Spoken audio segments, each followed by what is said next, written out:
Hello guys, welcome to NEET Biology Zone. So in this video, we will be taking cell biology questions and these are the most important questions from Sathi portal. So let's start.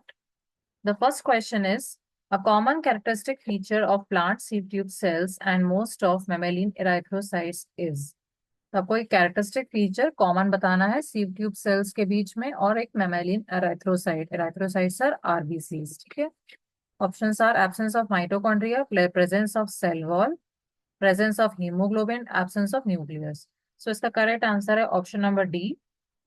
पहली बात तो आपको पता होना चाहिए कि sieve tubes कहाँ पे प्रेजेंट होते हैं, फ्लोएम में, ठीक है। और मैमेलियन एराथ्रोसाइट्स क्या होते हैं, आरबीसीज। देखते हैं क्या लिखा हुआ है। प्रोकैरियोट्स में the genetic material is scattered and irregular, ठीक है, and is not membrane bound.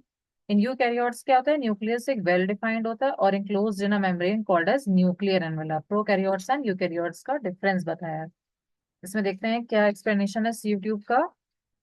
Absence of nucleus दोनों में रहता है। सीव ट्यूब्स किसका कंपोनेंट है, फ्लोएम का, and do not contain nucleus. Erythrocytes जो आरबीसीज होते हैं उसके पास भी न्यूक्लियस नहीं होता है। और इस किस चीज में हेल्प करते हैं, गैसियस एक्सचेंज में, ठीक है। आरबीसीज किस चीज में हेल्प करते हैं, ऑक्सीजन सप्लाई में। और माइटोकॉन्ड्रिया माइटोकॉन्ड्रिया भी एब्सेंट होता है सीव ट्यूब सेल्स में। And haemoglobin it is present in mammalian erythrocytes but not in sieve tube cells, ठीक है। ये भी एक इंपॉर्टेंट स्टेटमेंट है। हीमोग्लोबिन जो होता है वो मैमेलियन एराथ्रोसाइट्स में प्रेजेंट होता है but not in sieve tube cells. और जो सेल वॉल है it is made up of cellulose and is present in all plant cells and thus absent in erythrocytes. So उसका करेक्ट आंसर क्या है, option number D, absence of nucleus. Coming to the next question, select one which is not true for ribosome made of subunits, two subunits form polysome, may attach to mRNA and have no role in protein synthesis.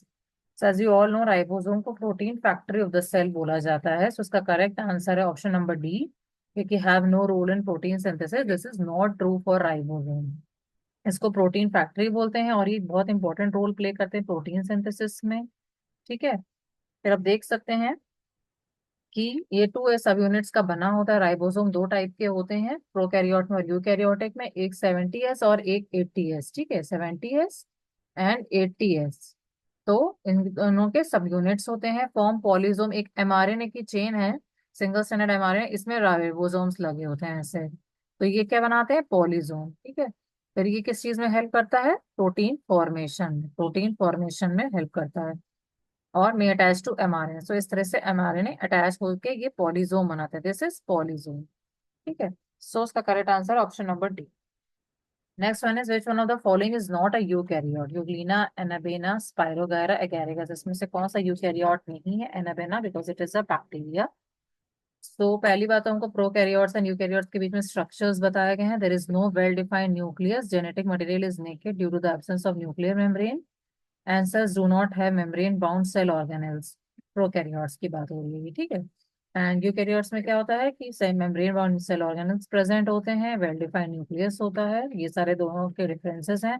और anabaena is the only organism, जो भी options दिए हैं वो eukaryote नहीं है। उसमें prokaryotic characteristic features होती हैं, जैसे कि absence of membrane bound organelles and undefined nucleus.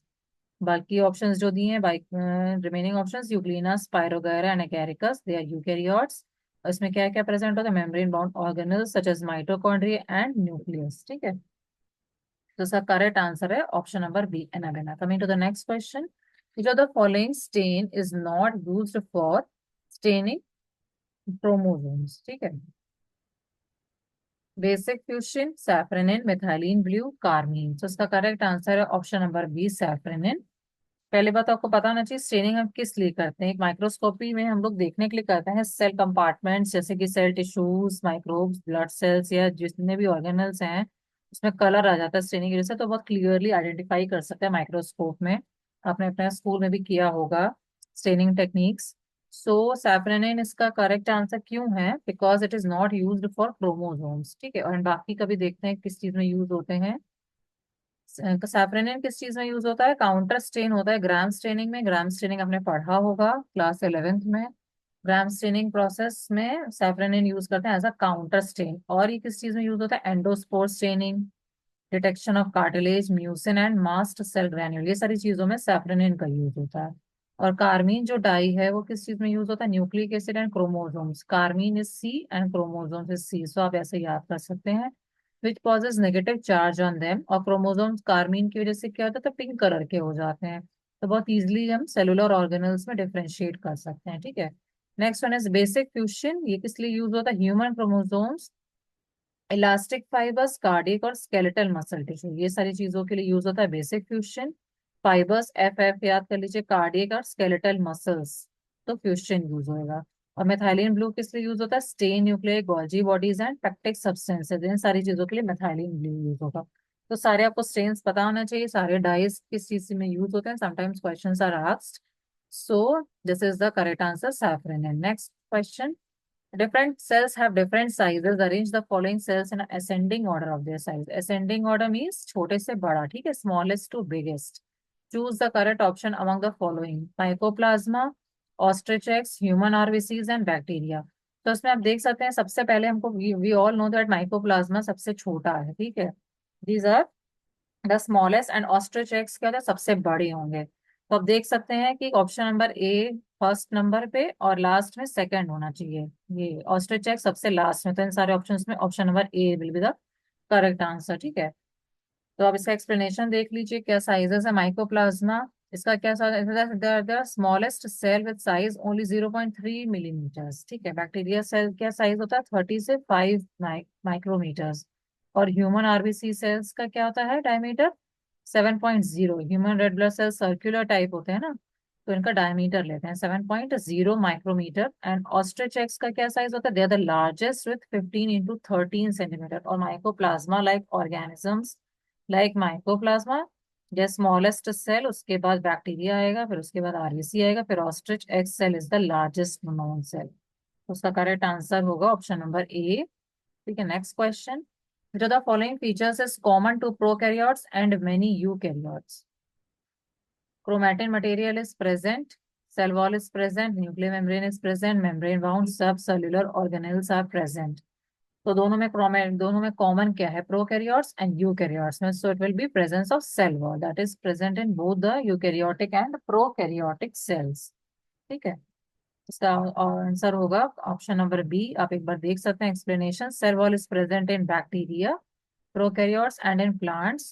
Cell wall is absent in animal cells, animal cells में सेल वॉल नहीं होती है। Cell wall acts as protection unit for cell and also provide shape to the cell, ये function है cell wall का। और ये किस चीज से बना होता है? सेल्यूलर, हेमी सेल्यूलोज और पेक्टिन्स। और प्रोकैरियोट्स में जो genetic material that is naked and कोई भी न्यूक्लियर मेम्ब्रेन नहीं प्रेजेंट होता है। क्रोमैटिन मटेरियल जो होता है that is present in eukaryotes only. इसमें देखिए ऑप्शंस दिए ना, क्रोमैटिन मटेरियल इज प्रेजेंट दोनों चीजों में, तो क्रोमैटिन मटेरियल किस चीज में प्रेजेंट होता है? खाली यूकैरियोट्स में। न्यूक्लियर मेम्ब्रेन इज प्रेजेंट, तो इसमें आप देख सकते हैं प्रोकैरियोट्स में न्यूक्लियर मेम्ब्रेन नहीं होता है। एंड सब सेलुलर ऑर्गेनल्स जो होते हैं प्रोकैरियोट्स में भी वेल डिफाइंड नहीं होते हैं, they are not membrane bound. Eukaryotes में प्रॉपर मेम्ब्रेन ऑर्गेनल्स होते हैं जो कि बहुत सारे मल्टी फंक्शंस के लिए रिस्पॉन्सिबल होते हैं। सो इसका करेक्ट आंसर होगा सेल वॉल प्रेजेंट, दोनों में कॉमन है, ठीक है। Next question, who propose the fluid mosaic model of plasma membrane? So इसका करेक्ट आंसर है सिंगर एंड निकोलसन। उन्होंने structure of the cell membrane किया था, उसको फ्लूइड मोजाइक मॉडल बोलते हैं। इसमें which states that fluid native of lipids helps in the movement of protein within the membrane. Fluid mosaic model में lipids and proteins present होती हैं और लिपिड्स हेल्प करती हैं प्रोटीन के मूवमेंट में, ठीक है। Next one, which of the following statement is true for a secretory cell? Golgi apparatus is absent. Rough endoplasmic reticulum is easily observed in the cell. Only smooth endoplasmic reticulum is present. Secretory granules are formed in nucleus. So इसका correct answer है option number B, rough endoplasmic reticulum is easily observed in the cell, ठीक है। जो भी actively हम लोग कोई भी सेल होगा का सेक्रेटरी सेल, ठीक है, प्रोटीन सिंथेसिस में हेल्प कर रहा है, तो उसमें रफ एंडोप्लाज्मिक रेटिकुलम प्रेजेंट होगा, ठीक है। Next one is, what is the tonoplast? Outer membrane of mitochondria, inner membrane of chloroplast, membrane boundary of the vacuole of plant cell, cell membrane of a plant cell. So the correct answer is option number C. Membrane boundary होता है किसी भी vacuole का, जो membrane होता है उसको tonoplast बोलते हैं। प्लांट सेल में vacuole is bound by a single membrane called as a tonoplast, किस चीज में हेल्प करता है? Transport of ions and other materials against the concentration gradient into the vacuole में हेल्प करता है। ट्रांसपोर्ट ऑफ आयंस में hence their concentration is higher in the vacuole than in the cytoplasm. एक वैक्यूल है for example, तो इसमें help करता है ट्रांसफर ऑफ आयंस में। तो अंदर क्या होगा? Against the concentration gradient. तो जो कंसंट्रेशन होगा आयंस का, वो वैक्यूल के जो अंदर है यहाँ पे, अंदर की साइड में यहाँ पे आयंस का कंसंट्रेशन हायर होगा, और जो आउटर साइड है यहाँ पे कंसंट्रेशन ग्रेडियंट लेस होएगा। ठीक है। The outer membrane of mitochondria is formed of porin proteins and inner membrane bounds of chloroplast the stroma. तो इसमें क्या लिखा है? द आउटर मेम्ब्रेन जो है माइटोकॉन्ड्रिया, उसमें वो made up of porin proteins की बनी होती है। ठीक है, ये सारे ऑप्शंस रॉन्ग है। Only the correct answer is option number C. Next question, to the following is not true of a eukaryotic cell. Cell wall is made up of peptidoglycans. It has, this is wrong because ये prokaryotes में होता है। Cell wall जो peptidoglycan की बनी होती है prokaryotes में होता है। It has 80s type of ribosome present in the cytoplasm. ये दिस इज राइट। यूकैरियोट्स में 80s होता है। Mitochondria contain circular DNA. ठीक है। यूकैरियोटिक सेल में सारे ऑर्गेनल्स होते हैं, मेम्ब्रेन बाउंड ऑर्गेनल्स आप, ये सारे करेक्ट हैं। Only the first one is wrong. Cell wall is made up of peptidoglycan, सब देख सकते हैं। ये बैक्टीरिया का फीचर होता है पेप्टाइडोग्लाइकन। यूकैरियोटिक सेल किस चीज से बना होता है? Hemicellulose, pectin, chitin etcetera. तो this is not true for eukaryotic cell. Eukaryote में 70s होता है, but the ribosome in mitochondria is of 80s type. ये एस है, this is 80s, which represents the type present in the prokaryotic cell. Eukaryotes में हमको पता ही, cell organelles high complex होते हैं, मेम्ब्रेन बाउंड होते हैं, and the mitochondria and eukaryotes जो होते हैं सेपरेट सर्कुलर डीएनए होता है। So these are the differences of eukaryotes and prokaryotes. The correct answer is option number A. Next question, which of the following statement is not true for plasma membrane? It is present in both plant and animal cell. Lipid is present as a bilayer in it. Proteins are present integrated as well as loosely associated with the lipid bilayer. Carbohydrate is never found in it. तो plasma membrane में बाकी सारी चीजें सही हैं। It is present in both plant and animal cell. Lipid is present as a bilayer form में present होता है लिपिड प्लाज्मा मेम्ब्रेन में। प्रोटीन्स भी प्रेजेंट होता है, इंटीग्रेटेड भी होता है, और loosely associated with the lipid bilayer. ठीक है। Carbohydrate is never found in it, so this is the correct answer. ठीक है। This is false. Carbohydrates are never found, this is not true, क्योंकि हम कभी भी कोई भी सेल मेम्ब्रेन देखते हैं तो उसमें जो है सेल मेम्ब्रेन क्या होता है? Protein and carbohydrates as the biochemical components. तो प्रोटीन एंड कार्बोहाइड्रेट्स प्रेजेंट होते हैं प्लाज्मा मेम्ब्रेन में। So this is the correct state. Next question number 12. Plastids differ from mitochondria on the basis of one of the following features. Mark the right answer. Presence of two layers of a membrane, presence of ribosome, presence of thylakoids, presence of DNA. So हमको difference बताना है plastids mitochondria से कैसे differ करते हैं. This is a very easy question. So correct answer option number C, क्योंकि हमको पता है plastids में thylakoids present होते हैं, mitochondria में thylakoids they are not present. So the correct answer is option number C. आप देख सकते हैं थाइलाकोइड्स क्या होते हैं? They are flattened sacs stacked one above the other to form a grana. बहुत सारे स्टॉक्स की तरह ऐसे थाइलाकोइड्स एक के ऊपर एक लगे रहते हैं ना, अगर आपने क्लोरोप्लास्ट का डायग्राम याद करिए। ठीक है, तो उसमें ऐसे थाइलाकोइड्स एक ग्राना बनाते हैं। They help in photosynthesis. Rest of the features, presence of two layers of membrane, ribosome and presence of DNA, they are common both plastids and mitochondria. बाकी सारी चीजें कॉमन है, प्रेजेंस ऑफ डीएनए दोनों में है, presence of ribosome दोनों में है, plastids and chloroplast and mitochondria, presence of two layers of membrane भी दोनों में है। ठीक है। Next question number 13, which of the following is not a function of cytoskeleton in a cell?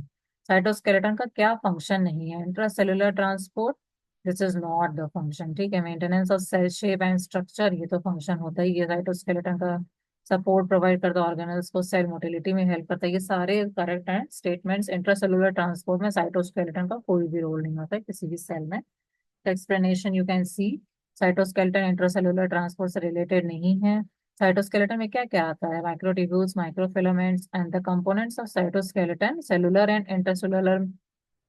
The microtubules and microfilaments are the components of cytoskeleton and are not responsible होगा यहाँ पे for cellular and intercellular movements. Rest of the options are functions of cytoskeleton in a cell. ठीक है, इसमें थोड़ा सा गलत mention हो गया है printed. Print is wrong. And microtubules to microfilaments, and they are not the component. They are not responsible for cellular and intercellular movements. और ये क्या क्या help करता है? Provides mechanical support to the cell that helps in maintaining cell shape and structure. और किस चीज में? The cytoskeleton also keeps other organelles such as mitochondria and ribosome separated. Cytoskeleton का क्या रोल होता है? मैकेनिकल सपोर्ट प्रोवाइड करता है, cell shape and structure provide करता है, और सारे ऑर्गेनल्स को एक दूसरे से सेपरेट करके रखता है किसी भी सेल के अंदर, ताकि दूसरे एक दूसरे की एक्टिविटी से इंटरफियर ना करें। ठीक है, तो सपोर्ट प्रोवाइड करता है, मैकेनिकल स्ट्रेंथ, ये सारी चीजें साइटोस्केलेटन के रोल्स हैं। Next one is the stain used to visualise mitochondria is fast green, safranin, acetocarmine या जैनस ग्रीन। सो इसका करेक्ट आंसर है option number D, Janus green.